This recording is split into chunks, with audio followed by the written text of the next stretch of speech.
2013 সালে বাংলার ইতিহাসে নারী স্বনির্ভরতার এক নতুন অধ্যায়ের সূচনা হয়েছিল। এটা একদিন আমি বিশ্বাস করি ইন্টারন্যাশনাল গার্ল চাইল্ড ডে হিসেবে সেলিব্রেট হবে সারা পৃথিবীতে। মাননীয় মুখ্যমন্ত্রী মমতা বন্দ্যোপাধ্যায়ের স্বপ্নের প্রকল্প কন্যাশ্রী জন্ম নিয়েছিল এক মহৎ উদ্দেশ্য নিয়ে। বাল্যবিবাহ রোধ করা, মেয়েদের আর্থিক সুরক্ষা নিশ্চিত করা এবং আত্মনির্ভর করে তোলা।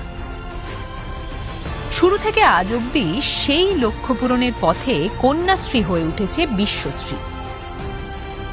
2017 সালে রাষ্ট্রসংঘের মঞ্চে পাবলিক সার্ভিস অ্যাওয়ার্ড কন্যাশ্রীকে এনে দেয় আন্তর্জাতিক স্বীকৃতি ও সম্মান।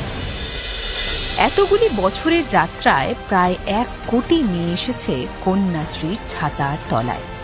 শুধু 2024-25 অর্থ বছরেই 15,75,000 মেয়ে পেয়েছে বার্ষিক 1000 টাকার আর্থিক সহায়তা। কন্যাশ্রী আমাদের দেখিয়েছে আলোর দিশা, কন্যাশ্রী আমাদের দেখিয়েছে স্বনির্ভরতার স্বপ্ন। 2,01,000 ছাত্রী পেয়েছে এককালীন 25,000 টাকার অনুদান এবং এই বছরে মোট 593,51,00,000 টাকা পৌঁছে গেছে ছাত্রীদের হাতে।